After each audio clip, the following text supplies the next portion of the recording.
Prince Harry and his wife Meghan Markle relocated to California shortly after they stepped down from their senior positions within the royal family. The Duke and Duchess of Sussex live in Montecito, an affluent neighborhood in Santa Barbara which is home to several celebrities.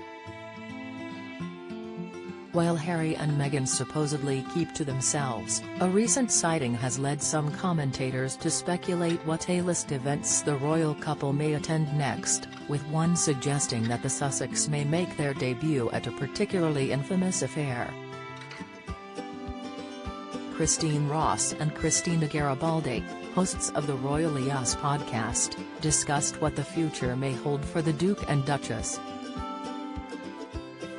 They referenced Harry and Meghan recently being spotted at Ellen DeGeneres and Portia de Ross's surprise vow renewal at Portia's 50th birthday party in Montecito earlier this month.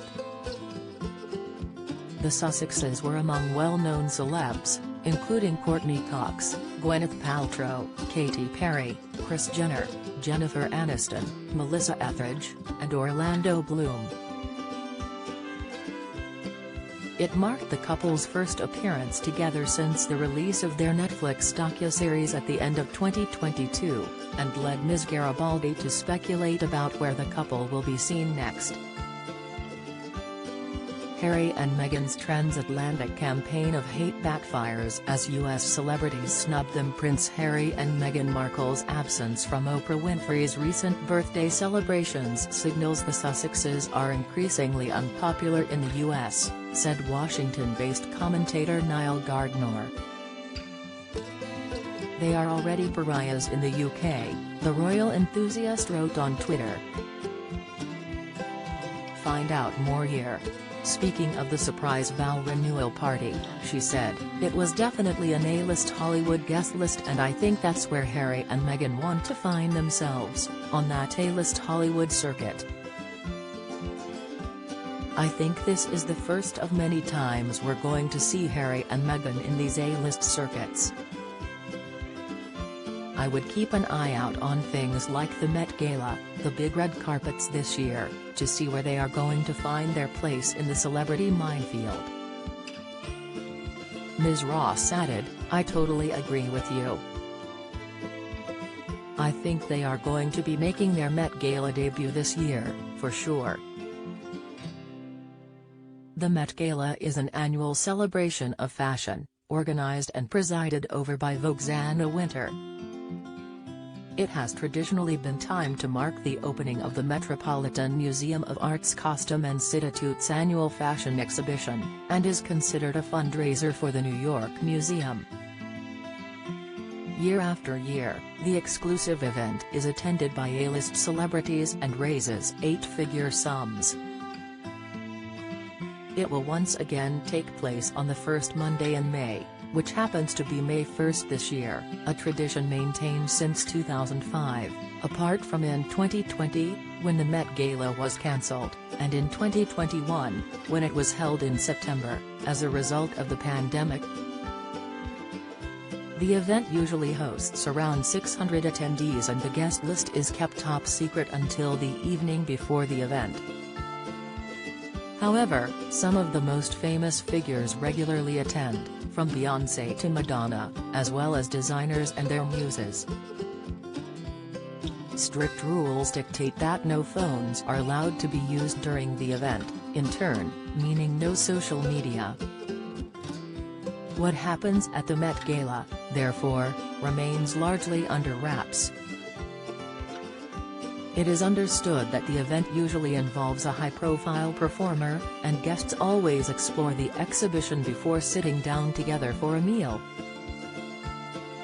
Harry and Meghan have not previously attended the glitzy event and seem to be relatively reserved about what events they attend.